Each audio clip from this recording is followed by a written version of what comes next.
Welcome to the EIS Navigator, the podcast for UK venture capital. I'm your host, Brian Moretta. Today, we are continuing with our EIS VC Basics series, and we're going to talk about Seed Enterprise Investment Scheme Tax Release, or SEIS tax release. As a reminder, as well as the audio version of the podcast, you can see on video on YouTube. As we're going to talk about tax release, we need to add a little disclaimer that this is general for guidance and any details you may want to speak to your financial advisor. So on the lighter today, we are joined by Olivia Drinnan, who is a director or advisor fundraising at Haatch. Welcome to podcast, Olivia.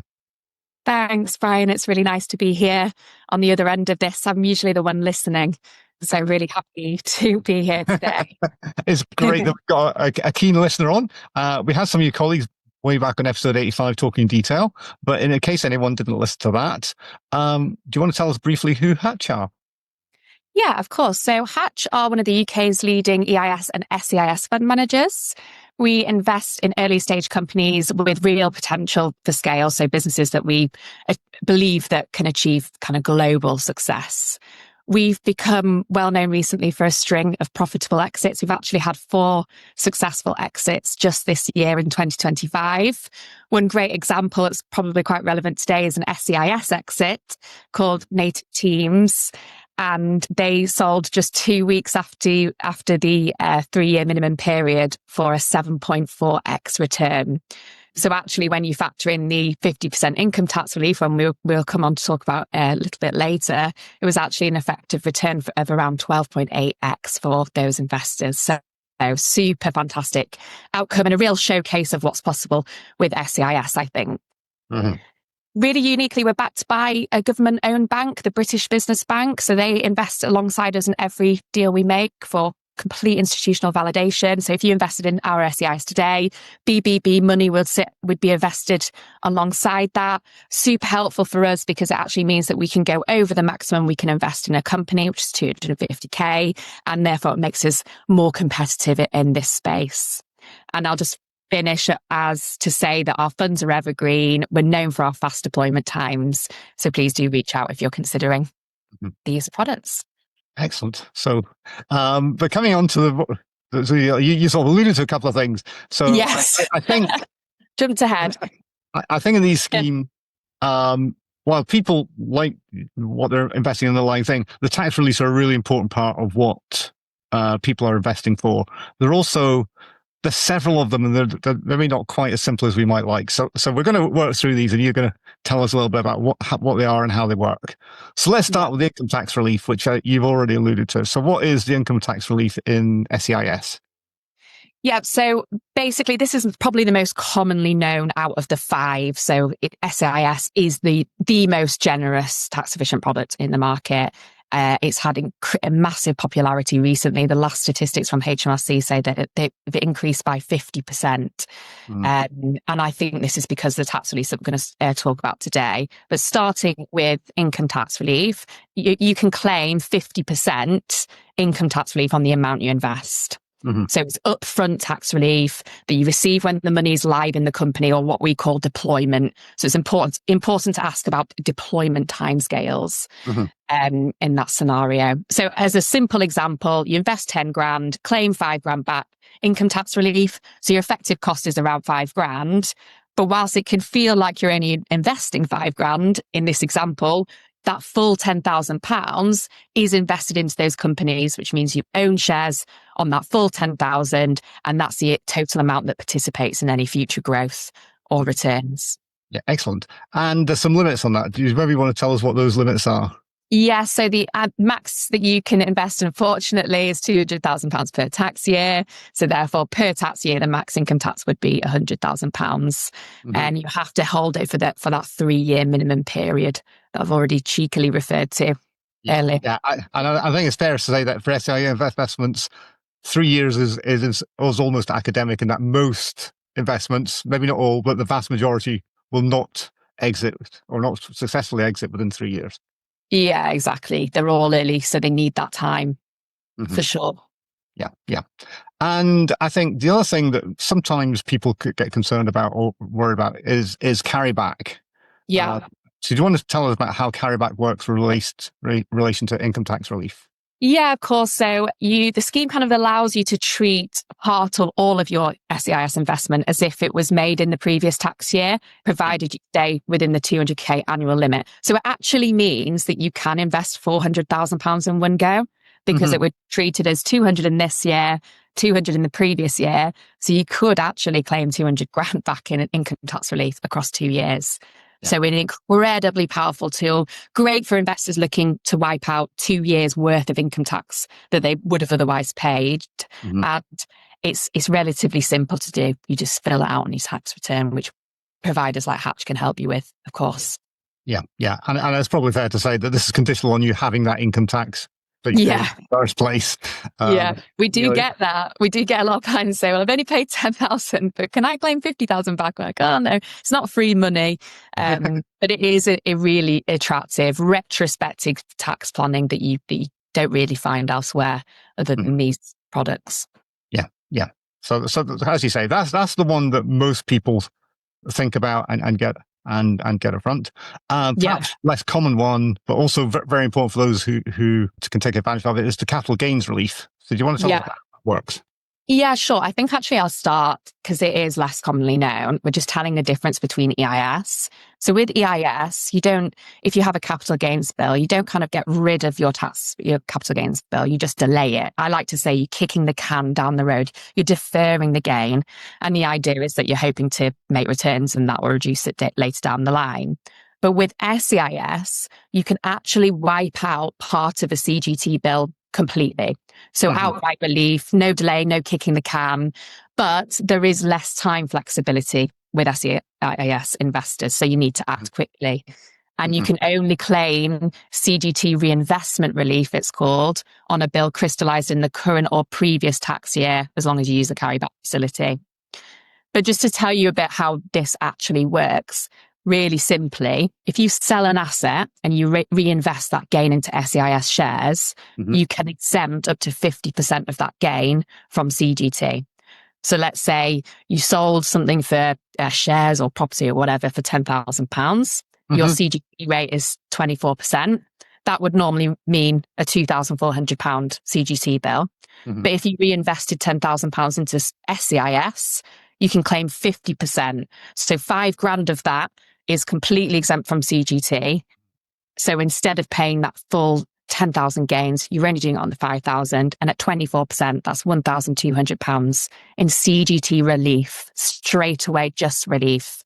And there's a reason it's capped at that 50, because the other 50 you're already getting for your income tax relief. So you can't sort of double up on the taxes here.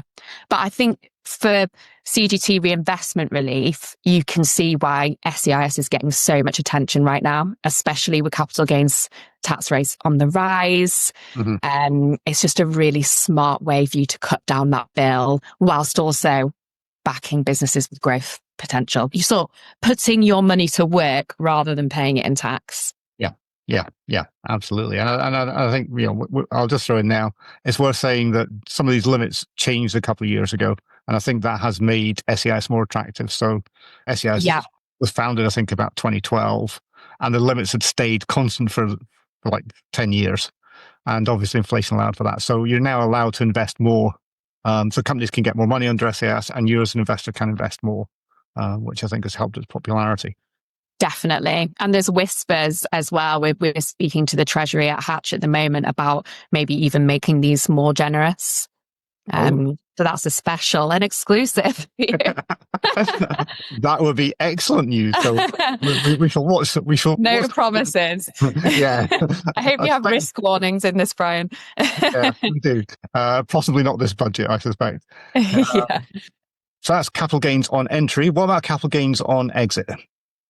Yeah, so this is actually what I find a bit of a point of confusion, because there's two kind of reliefs that directly relate to capital gains, and some confuse reinvestment relief with the disposal relief, which is ultimately any gains you make on an SEIS investment are completely tax-free as long as you hold them for the minimum 3-year period.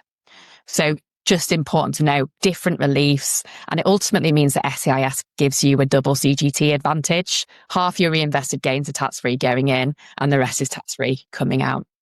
Excellent. So yeah, we like tax free. So the next thing I want to talk about is the relief that probably most people find the most complicated, I think. Yeah. Here you're going to explain it very well, which is loss relief. It's the one we don't want Yeah. to think about as well. Yeah, hopefully I'll try and explain it as best as I can. I think that a lot of people overlook loss relief. I think it's one of those reliefs that both advisors, fund managers might shy away from discussing because understandably nobody likes to talk about failure. But the truth is with SEIS investing, some companies will fail. That's the nature of backing startups. But the key is to take a portfolio view. Don't get emotionally attached to any single business. I am such a hypocrite for saying that because I do that myself. But the reality is, if a few companies go under, but the winners perform well, even at relatively modest returns of 2-3x, the overall portfolio can deliver incredibly strong results. And that's ultimately what fund managers like Haatch are here to do. Yeah. But if a company does fail, and I heard somebody on a previous podcast of yours call it a tax efficient cushion, which I thought was a beautiful way of explaining it. You have loss relief built in kind of tax efficient cushion, almost like a bit of a safety net. Mm-hmm. And this is particularly appealing for investors who are used to putting 100% of capital at risk elsewhere, because you're not actually risking the full amount. So in really simple terms, in the same scenario I've been using throughout, if you invest £10,000, but let's say it's into a single company, just for this example, you're claiming that 5k back in income tax relief, but the company fails, you can offset £5,000 of that loss against either your income tax or capital gains bill. Most people do income because income tax rates are typically higher. Mm-hmm. So let's say in that example, if you're a 45% income tax rate payer, £2,250 you'd be able to claim back through loss relief. Yeah. So it's a really powerful, in even a total failure scenario. And obviously I've just used an example there of it being a single company. That's not realistic because we'll diversify your investment across multiple companies. But even if all of them failed, you could recover 70% of your original capital just with the income tax and loss relief. But then when you factor in the capital gains reinvestment relief, that can climb up to 80% of your investment. So this is sort of, I'm trying to paint the picture now of how they all work together really nicely, and it protects the majority of your capital. Viewers may remember a couple of years ago, I did a paper on asset allocation, and one of the things that worked, what loss relief would work, and I reckon loss relief added maybe 2 or 3% to your annual return. It's not fantastic, but it's not nothing either. Yeah, and a lot of people are used to putting it all at risk, and so anything is good. So yeah, it is. I think we should talk about it and be proud of this kind of relief a lot more. So next thing I want to just touch on is dividends. And dividends in some sense are really simple, but yeah. Yeah, so dividends from SEIS companies are just taxed normally. They kind of don't offer additional dividend relief, but most early stage companies reinvest the profits rather than paying dividends, especially in the first few years. Mm-hmm. SEIS, where the true growth is in exits rather than dividends, I'd say. Yeah, and we do have an episode further down the line, probably about a month after this one's released, on exits. So if you want more details, we've got someone chatting about those. The final thing I want to mention is IHT relief. Maybe explain how that works, because it's not quite straightforward. Yeah, it kind of is and isn't. It's actually one of the most popular things that I've been talking about a lot with clients, with advisors recently. So SEIS shares qualify for up to 100% business relief from inheritance tax once they've been held for 2 years and at death. So ultimately, after 2 years, your SEIS investment can be passed on free of inheritance tax, if I can say it. Mm-hmm. This is a super hot topic at the moment, particularly with the planned inclusion of pensions within the taxable estate. So traditionally, a lot of people who have viewed their pension as something that they're kind of storing as a pot just to pass down to their kids outside of IHT. But with these potential changes, they're suddenly facing 40% inheritance charge. Mm-hmm. So what we're seeing now is a huge shift in the interest towards SEIS and EIS as well, for those investors wanting that tax efficient way to pass their wealth on. So if you think you can actually use SEIS income tax relief to offset tax on pension withdrawals. So you're taking money out of your pension, using it to invest in SEIS, claiming tax relief on the way out. And then after 2 years, that same investment is 100% tax free. Mm-hmm. And you're not just parking them. Tax free, we should say. Yes. Yeah. And you're not just parking the money, you've kind of got potential for higher returns as well, definitely higher than you would see in a pension portfolio. So it's not it's not replacement for pensions, obviously, but it's definitely a complementary tool. And it kind of, it's definitely forming more core parts of long-term IHT strategy, I would say. Yeah. It's probably also worth adding that the business relief rules were subject to announced changes in the 2024 budget. At the time of recording, these have not been enacted yet, but this will mean that business relief will only apply up to the first million of unquoted assets. Correct. Yeah, it's from April 2026. It's an interesting one to cover because it's 100% up to the first million of total business relief assets in your estate. But after the 1 million point, you can still receive 50% relief. And we're hearing actually that that's still really lucrative and something that a few clients that kind of fall into that category are attracted to, because ultimately it's still far stronger than what pensions will offer potentially. I think discussions of that I think there's some people sitting on the hand a little bit waiting to see what exactly how legislation pans out. But it's definitely an area where, coming back to the disclaimer, you should probably take advice if you're looking at this. Definitely. And hopefully after the budget, me and you can do another podcast, Brian, and do full updates on everything that's been confirmed. Thank you very much for coming on today. If anyone wants to find out more about what you're doing at Haatch, where should they go? Yeah, so come to me if that's okay. My email address is olivia@haatch.com. It's Haatch with 2 A's. We've actually just created a no fuss guide to SEIS investing that covers everything I've spoken about, lots of case studies. It's client and investor friendly, and it was built in line with tax advisors Shoesmiths. So I'd love to share that on if you'd like to pop me an email. But thank you so much for your time, Brian. No, my pleasure. Good fun talking about tax. Well, you've made it as interesting as I can imagine. So thank you very much. That's very kind. We'll post links to all those in the show notes. So as usual, you can get full show notes with links at harmonandco.com/podcast. You can subscribe to the podcast on all good podcast services and players or through the link in the show notes. If you like what you hear or see now, I just got to say, then please tell a friend or a colleague or give us a review on your favorite podcast app. You can also like us on YouTube. We can be contacted at inquiries@harmonandco.com. Thanks for listening, and we'll be back with another episode on knowledge-intensive funds next week.